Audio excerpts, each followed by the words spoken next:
Halo, apa kabar pemirsa? Tetap sehat dan jalankan protokol kesehatan. Pemirsa, 2 kali uji PCR memastikan Bupati Pandeglang Irna Narulita terpapar COVID-19 varian Delta.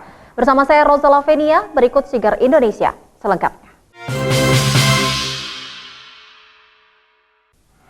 Pemirsa, pemerintah mengeluarkan sejumlah aturan terkait perayaan Idul Adha 1442 Hijriah di masa pandemi dan PPKM darurat. Satgas COVID-19 mengeluarkan edaran berisi sejumlah langkah pembatasan kegiatan masyarakat.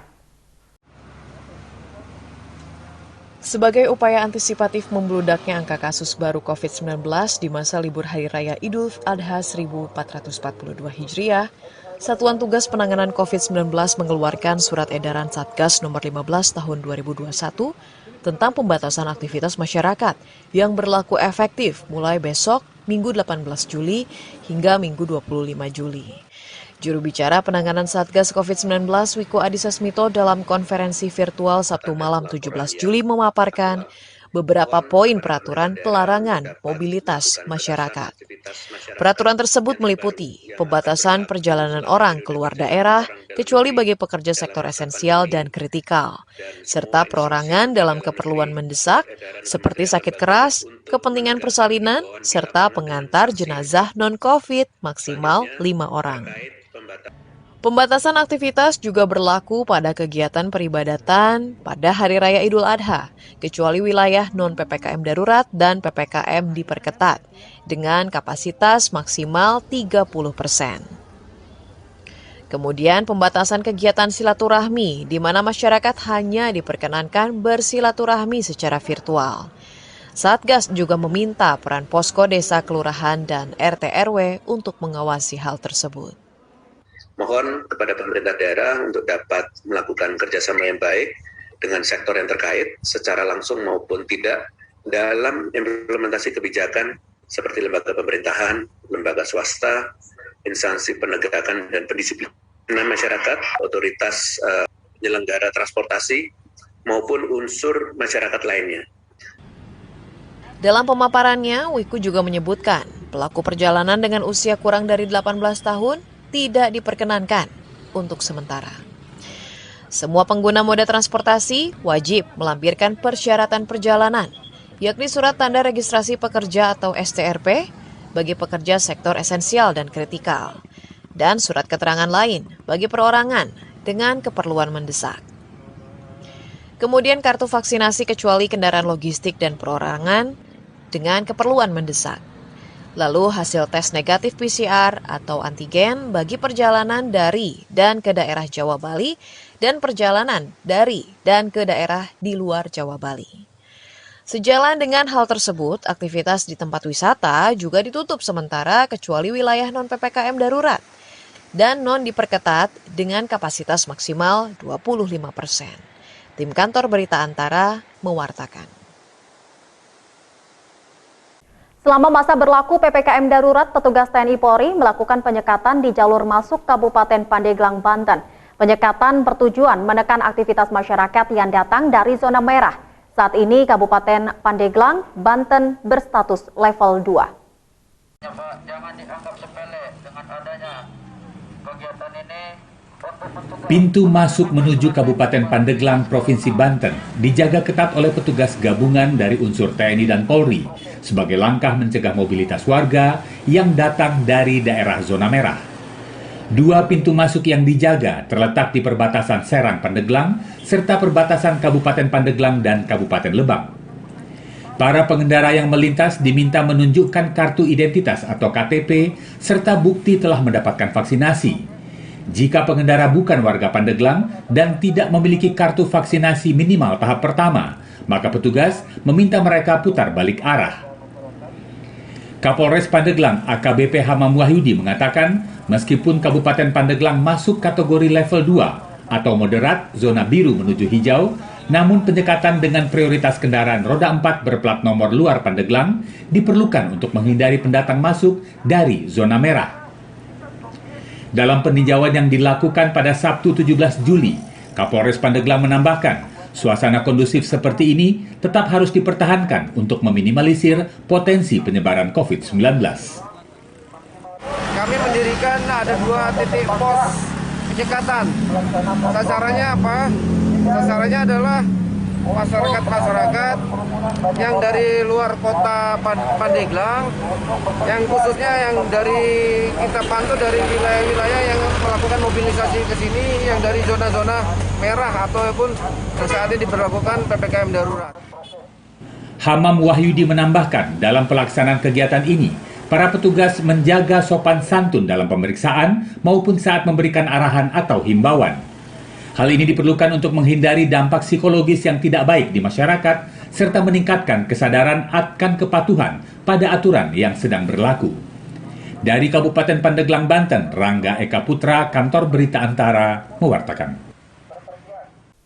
Pemerintah Kabupaten Temanggung, Jawa Tengah menyiapkan rumah sakit darurat untuk menangani pasien COVID-19 yang terus bertambah. Selain RSUD Temanggung, Pemkab juga menyiapkan gedung pemuda dan Wisma Atlet.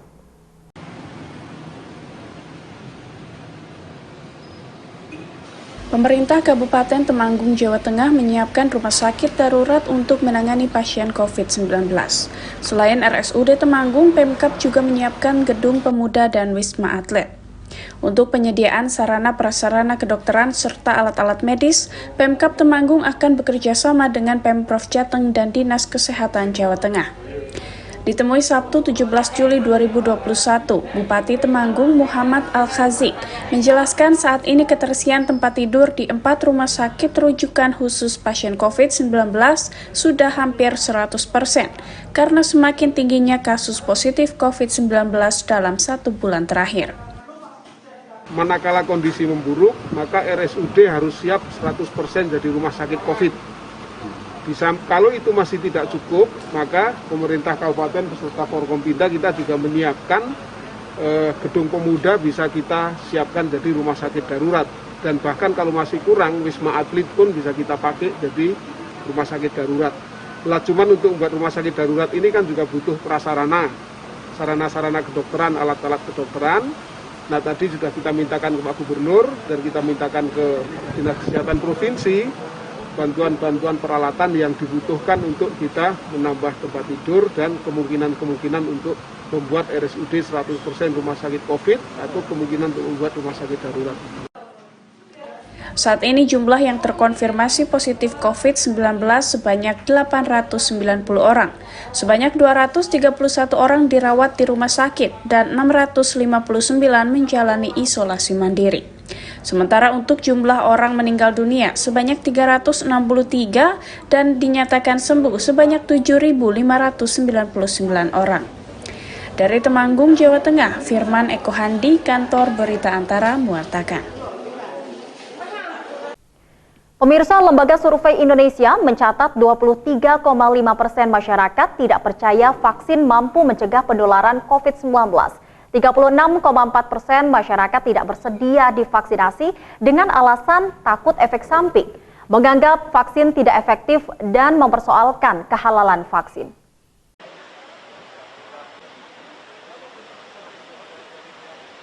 Lembaga Survei Indonesia LSI merilis hasil survei nasional mengenai sikap publik terhadap vaksinasi COVID-19 dan program vaksinasi COVID-19 pemerintah pada Minggu 18 Juli 2021 secara virtual.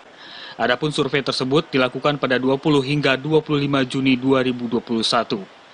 Direktur Eksekutif LSI Jayadi Hanan menyebutkan, dari hasil survei lembaganya 84,9% responden menyetujui program vaksinasi yang dilakukan pemerintah, sedangkan yang tidak setuju sebanyak 10%. Namun terdapat 23,5% masyarakat tidak percaya bahwa vaksinasi COVID-19 mampu mencegah penularan virus yang masih diselidiki asal-usulnya ini. Jayadi menilai hal tersebut perlu dikampanyekan lagi oleh para pemangku kepentingan. Temuan selanjutnya terdapat 36,4% masyarakat yang tidak bersedia untuk disuntik vaksin. Alasannya takut akan efek samping vaksinasi, menganggap vaksinasi tidak efektif, mempersoalkan kehalalan vaksin, lalu juga ada yang beranggapan vaksinasi hanya akal-akalan perusahaan farmasi untuk mencari untung. Apakah vaksin itu aman? Hampir 70% menyatakan yakin bahwa vaksin itu aman. Jadi ini tinggal sedikit lagi pemerintah untuk mengkampanyekan betapa vaksin itu aman terhadap sekitar 26% masyarakat yang masih tidak yakin dengan keamanannya. yang merasa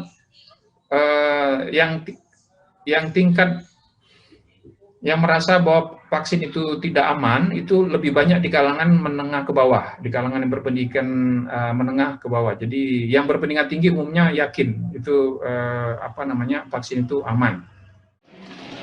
Jayadi menambahkan dari respondennya sebanyak 23,3% pernah menyarankan orang lain untuk divaksin. Sedangkan 72,8% mengaku tidak pernah menyarankan orang lain untuk divaksin. Menurutnya pemerintah perlu menggandeng masyarakat yang bersedia untuk menyarankan orang lain untuk divaksinasi. Kemudian Jayadi mengungkapkan 48,2% masyarakat yang mengeluhkan sulitnya mendapatkan vaksinasi bagi warga biasa dan menganggap hanya orang-orang kota yang bisa mendapatkan vaksinasi. Selain itu, tingkat kepercayaan masyarakat terhadap jenis-jenis vaksin yang digunakan di Indonesia umumnya berada di atas 50%. Namun persentase tertinggi kepercayaan masyarakat terhadap vaksin Sinovac buatan Cina dan AstraZeneca buatan Inggris. Tim Kantor Berita Antara mewartakan.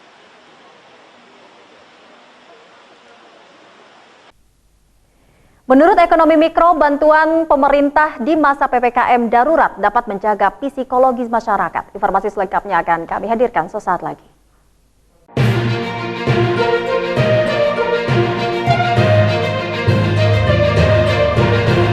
Informasi dari berbagai daerah, sosial,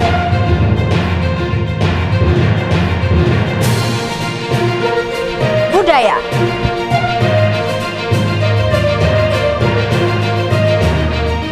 ekonomi, politik, hukum, dan kriminal. Saksikan setiap hari program berita kami, Sigar 7.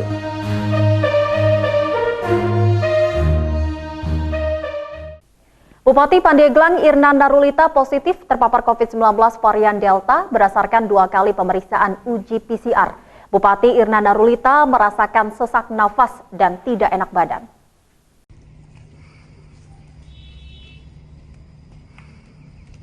Serangan COVID-19 varian Delta menghinggapi Bupati Pandeglang Irna Narulita. Awalnya, ia merasakan kurang enak badan dan sesak nafas ringan. Setelah dilakukan uji usap PCR sebanyak 2 kali pada Kamis dan Sabtu kemarin, diketahui positif COVID-19. Kabar mengenai Irna positif COVID-19 diinformasikan oleh pemerintah Kabupaten Pandeglang melalui Kepala Bagian Humas dan Protokol Nandar Subtandar. Kalau hasil diagnosa sementara memang variannya itu varian baru ya, kemungkinan bisa Delta gitu ya, atau bisa yang lainnya. Tapi dari jenis tata cara penularannya, diagnosa sementara itu ibu memang lain dari COVID yang sebelumnya. Ibu Bupati itu sudah di-swab 2 kali, pada tanggal 15 malam pukul 20.30 Ibu Bupati di-swab, hasilnya positif. Kemudian Ibu Bupati langsung melakukan isolasi mandiri, dan tanggal 17 kembali di swab PCR di salah satu rumah sakit di Jakarta, dan hasilnya masih positif. Jadi Ibu sekarang posisinya sedang isolasi mandiri di kediaman beliau yang di Jakarta, mungkin selama 14 hari. Diketahui Bupati Irna memang kerap aktif meninjau langsung pelaksanaan PPKM darurat di wilayah Kabupaten Pandeglang, termasuk beberapa waktu lalu menghadiri dan mengikuti prosesi pemakaman salah satu dokter di RSUD Berkah Pandeglang. Diduga berbagai kegiatan tersebut yang membuat dia terpapar COVID-19. Dari Kabupaten Pandeglang, Banten, Rangga Eka Putra, Kantor Berita Antara mewartakan.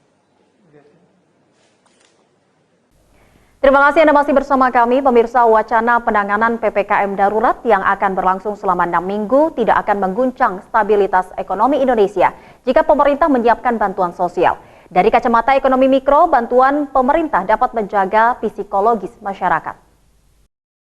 Peneliti ekonomi mikro Lembaga Ilmu Pengetahuan Indonesia atau LIPI, Pangki Trifebiansyah, saat dihubungi Antara lewat video daring Sabtu 17 Juli menyatakan, bantuan yang diberikan pemerintah Indonesia kepada masyarakat seperti bantuan sosial tunai dan bantuan sembako dapat menjaga stabilitas kondisi ekonomi di tengah PPKM darurat. Selain itu, ia menuturkan bantuan yang diberikan pemerintah Indonesia dari segi ekonomi mikro dapat menjaga kondisi psikologis dan kebutuhan pokok masyarakat. Namun perlu pengawasan secara ketat dalam penyalurannya agar tidak salah sasaran dan efektif. Caranya menjaga apa? Kebutuhan dasarnya terpenuhi, yaitulah bansos. Jadi tidak lapar di situ. Begitu juga yang pekerja, unpaid leave. Bagaimana itu subsidi tenaga kerja, bantuan untuk gaji dan sebagainya itu tetap dijaga biar bisa konsumsi. Kan gitu. Itu kan untuk masyarakat yang bukan yang di atas garis kemiskinan, Pak, yang memang bekerja diberi subsidi itu yang menjaga konsumsinya di situ. Tapi ketika mengatakan bansos, itu sebagian besar kan memang diarahkan untuk yang di bawah garis kemiskinan. Bagi menambahkan, bagi para pelaku UMKM, ia menyarankan untuk membuat strategi dampak terburuk usaha, meskipun pelaku UMKM menjadi salah satu sasaran dari program bantuan pemerintah. Peneliti LIPI tersebut pun optimis pemulihan ekonomi nasional dapat berjalan hingga nantinya dalam 2 hingga 3 tahun ke depan, ekonomi Indonesia dapat kembali tumbuh. Dari Jakarta, Helmut Timothy, Kantor Berita Antara, mewartakan. Panglima TNI Marsikal Hadi Cahyanto meminta seluruh pihak memastikan bantuan paket vitamin dan obat-obatan gratis dari pemerintah sampai kepada masyarakat yang sedang menjalani isolasi mandiri. Bantuan pemerintah membantu mempercepat proses penyembuhan pasien yang terpapar COVID-19. Pemerintah terus bekerja keras untuk meringankan beban masyarakat yang terdampak COVID-19 di tanah air. Salah satu yang terbaru, pemerintah mulai membagikan bantuan paket vitamin dan obat-obatan bagi masyarakat yang sedang menjalani isolasi mandiri atau isoman. Hal itu disampaikan Panglima TNI Marsikal Hadi Cahyanto usai memantau pelaksanaan vaksinasi bersama Kapolri di Universitas Sultan Ageng Tirtayasa Serang, Banten, Minggu 18 Juli 2021. Untuk mendapatkan bantuan vitamin dan obat gratis dari pemerintah ini, jelas Panglima TNI, warga yang menjalani isoman diwajibkan melapor kepada petugas setempat. Kemudian didata langsung oleh petugas Babinsa maupun Babin Kamtibmas yang mendistribusikannya secara berjenjang. Didampingi petugas puskesmas di wilayah masing-masing. Panglima TNI menekankan pentingnya memastikan bantuan tersebut diterima warga yang terpapar demi mempercepat proses penyembuhan. Akan disalurkan untuk para isoman yang karena adanya gejala atau tanpa gejala akan diberi obat gratis dan pelaksananya akan diatur secara berjenjang dengan dilaksanakan di unsur bawah antara Babinsa, Babin Kamtibmas dan didampingi oleh staf atau pejabat dari puskesmas untuk membagikan obat tersebut sampai ke tangan masyarakat yang membutuhkan. Hal ini sangat penting karena kita harapkan masyarakat yang sedang melaksanakan isoman bisa segera sembuh karena adanya obat gratis tersebut. Selain mempercepat proses penyembuhan warga yang terpapar, pembagian vitamin dan obat-obatan gratis bagi warga yang sedang menjalani isolasi mandiri atas instruksi Presiden ini juga untuk mempercepat penanganan COVID-19 di lapangan. Dari Kabupaten Serang, Banten, Susmiatun Hayati, Kantor Berita Antara mewartakan. Pemirsa, Satgas COVID-19 Kota Ternate, Maluku Utara dan TNI Polri Sabtu malam lalu gelar patroli penerapan jam malam. Petugas memberlakukan tes swab bagi pelanggar PPKM.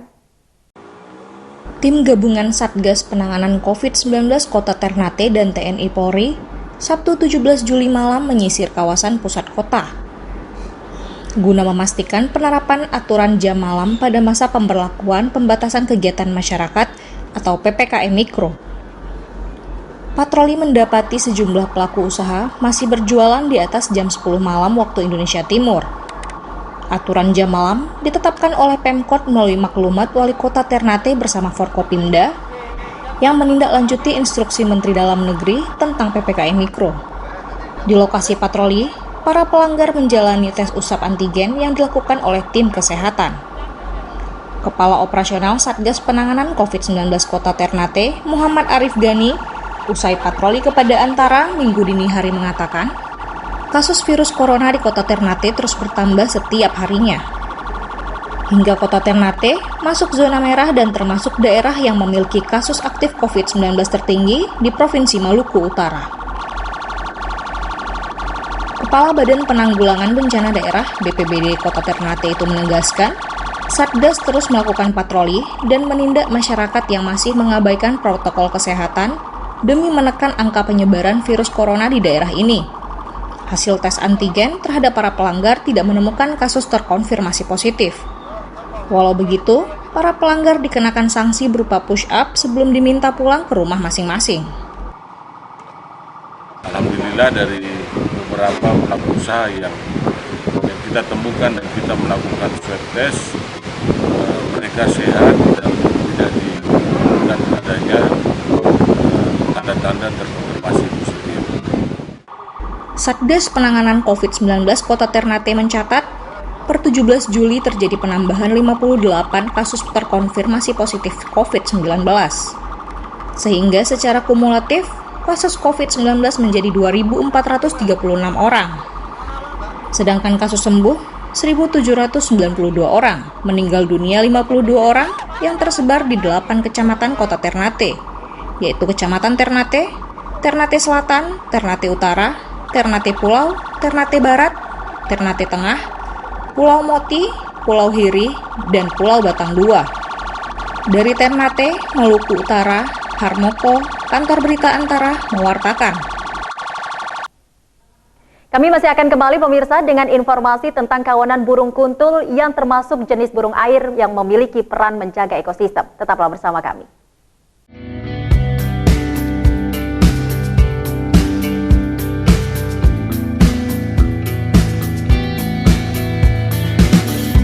Karya kita harus punya jiwa, karya kita harus punya karakter tersendiri, karya kita harus beda dengan pelukis manapun di dunia. Ini sudah dibuktikan oleh semua banyak orang. Kemanapun di Indonesia, kita pergi Indonesia ini, satu yang sangat dikagumi orang adalah keramah tamahan.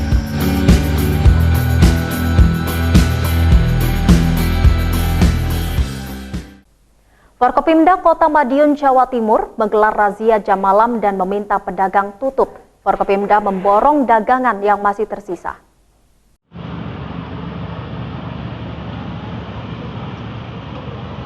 Razia penerapan jam malam dan protokol kesehatan dalam masa PPKM darurat masih terus dilakukan oleh Pemkot Madiun dan instansi lainnya guna menekan laju penularan virus COVID-19. Minggu malam, petugas gabungan dari Pemkot Madiun, Polres Madiun Kota, Kodim 0803 Madiun, dan Kejaksaan Negeri Madiun melakukan razia protokol kesehatan dan penerapan jam malam. Di mana pukul 20.00 waktu Indonesia Barat, pedagang sudah harus berhenti melakukan aktivitas jual beli. Wakil Wali Kota Madiun Indah Raya mengatakan, ia mengapresiasi adanya pedagang yang sudah patuh mengikuti penerapan jam malam. Dan sebagai kompensasinya, ia dan Forpimda sudah sepakat untuk membeli dagangan penjual yang masih tersisa.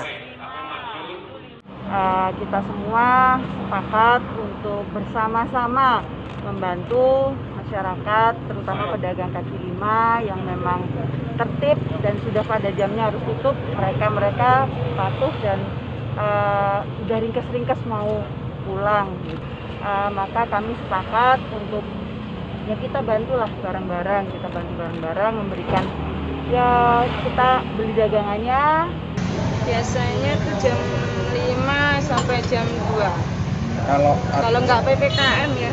Kalau PPKM ini bukanya gimana, Bu? Bukanya biasa, hanya tutup jam 8. Ya, semoga COVID-nya cepat berlalu. Kapolres Madiun Kota AKBP Dewa Putu Darmawan usai operasi mengatakan, selain membeli dagangan yang masih tersisa, ia juga memberikan bantuan berupa 5 kg beras ke pedagang, tukang becak, dan tukang ojek, karena mereka juga kalangan warga terdampak pandemi. Membagikan beras yang memang untuk masyarakat, masing-masing satu paket itu ada 5 kilo, di samping Bu Wali tadi, dan kita juga memborong makanan atau dagangan yang masih tersisa, kita beri sedikit tali asih berupa beras. Selama pemberlakuan PPKM darurat, selain melarang penjual makanan menyediakan fasilitas makan di tempat, juga diberlakukan jam malam. Dan setiap malam, petugas selalu berpatroli untuk mengingatkan pedagang agar mematuhi aturan tersebut. Dari Madiun, Jawa Timur, Rindu Dwi Kartiko, Kantor Berita Antara mewartakan. Terima kasih Anda masih bersama Sigar Indonesia. Pemirsa, banjir melanda kawasan Jerman dan Belgia akibat sungai meluap dan banjir bandang. Petugas mencatat korban meninggal akibat banjir sampai Minggu 18 Juli 157 orang. Pencarian korban selamat di kendaraan yang terdampar saat banjir akhirnya mulai surut di Jerman Barat. Semburan sungai dan banjir bandang minggu ini meruntuhkan rumah dan merenggut setidaknya 157 nyawa di seluruh Eropa. Presiden Jerman mengunjungi lokasi beberapa banjir terburuk di kota Erftstadt dekat Cologne, di mana bencana itu menewaskan sedikitnya 43 orang. We mourn with those that have lost loved ones. Their fate is ripping our hearts apart, he said. Banjir ini adalah bencana alam terburuk di negara itu dalam lebih dari setengah abad. Ratusan orang masih hilang. Selama beberapa hari terakhir, banjir telah memutus seluruh komunitas dari aliran listrik dan komunikasi. Di Belgia, jumlah korban tewas naik menjadi 24, menurut Pusat Krisis Nasional yang mengordinasikan upaya penyelamatan. Layanan darurat di Belanda juga tetap dalam siaga tinggi, karena sungai yang meluap mengancam kota-kota dan desa-desa di seluruh provinsi selatan Limburg. Puluhan ribu penduduk di wilayah itu telah dievakuasi dalam 2 hari terakhir. Sementara tentara, pemadam kebakaran, dan sukarelawan bekerja dengan panik sepanjang Jumat malam untuk menegakkan tanggul dan mencegah banjir. Hundreds of people are still missing. Over the past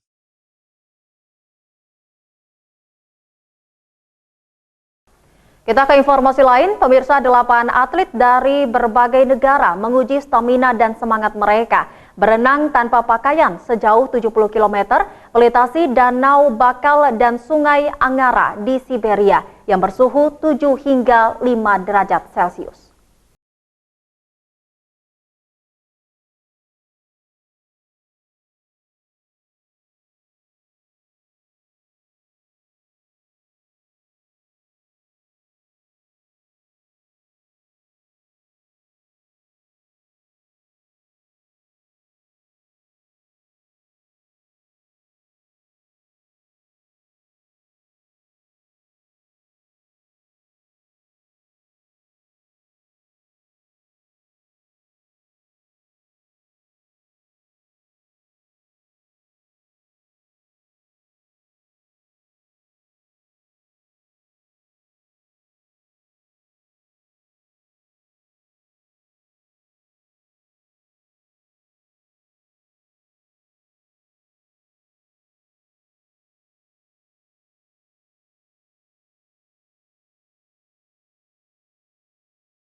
Pemirsa, kawanan burung kuntul yang memiliki nama Latin Egretta garceta termasuk jenis burung air yang memiliki peran menjaga ekosistem. Burung cantik ini kerap ditemui di tepian sungai, sawah, dan daerah pesisir pantai. Pada pagi hari, burung kuntul terbang berkelompok mencari makan. Berikut liputannya.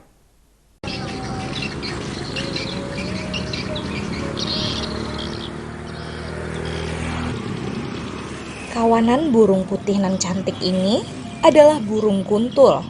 Burung bernama Latin Egretta garceta ini secara fisik berukuran 55 hingga 56 cm. Sementara bentangan sayapnya berkisar 88 hingga 105 cm. Kuntul merupakan salah satu jenis burung air yang sebagian hidupnya berada di perairan atau lahan basah. Sebagai burung pemangsa, Keberadaan burung kuntul berperan penting dalam rantai makanan, yaitu menjaga keseimbangan lingkungan. Di Kota Loksmawe, Aceh, ribuan burung kuntul dapat dijumpai di hutan mangrove yang berada di kawasan Waduk Pusong, Kecamatan Banda Sakti. Laung, salah seorang pegiat lingkungan di Kota Loksmawe, pada Sabtu 17 Juli mengatakan, kawanan burung kuntul dapat dilihat pada jam 6 pagi, yakni saat bersiap terbang mencari makan di sekitar sawah, sungai, dan tempat basah lainnya. Kemudian, jam 6 sore burung kuntul kembali ke hutan mangrove untuk beristirahat. Tentulah pemandangan ini sangat menarik untuk dinikmati. Laung menjelaskan peran burung kuntul yang menjadi penyeimbang ekosistem khususnya bagi petani di sawah, di mana burung tersebut membantu membasmi hama dengan memakan jangkrik, walang sangit, dan lainnya. Banyak ya manfaatnya burung kuntul ini, khususnya para petani di sawah. Dia membantu membasmi hama para petani, seperti jangkrik, tikus kan. Baik, apabila tidak ada pohon mangrove ini, mungkin burung ini akan pindah ke daerah lain. Dengan adanya burung ini kan terjaganya ekosistem lingkungan. Hutan mangrove memiliki fungsi ekologis sebagai habitat atau tempat hidup burung kuntul untuk berlindung dan berkembang biak. Jika tidak menemukan hutan mangrove di sekitar kota, kawanan burung kuntul akan berpindah ke daerah lain, sehingga menjadi kerugian bagi masyarakat Kota Loksmawe dan sekitarnya. Laung berharap pemerintah daerah setempat dapat menjaga kelestarian dan kebersihan lingkungan dengan cara menanam lebih banyak pohon mangrove di seputar waduk Kota Loksmawe. Karena dengan bertambah luasnya hutan mangrove, populasi burung kuntul pun akan bertambah banyak di Kota Loksmawe. Pegiat lingkungan ini tak lupa mengimbau masyarakat untuk menjaga kebersihan lingkungan sekitar Waduk Pusong yang menjadi salah satu destinasi wisata di Kota Loksmawe. Dari Kota Loksmawe, Aceh, Trifani, Kantor Berita Antara mewartakan.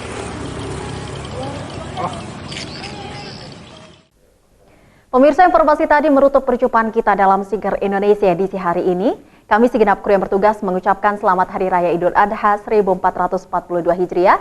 Tetap patuhi protokol kesehatan 5M dan jangan lupa ikut vaksinasi. Saya Rosula Fenia pamit undur diri. Terima kasih. Sampai jumpa.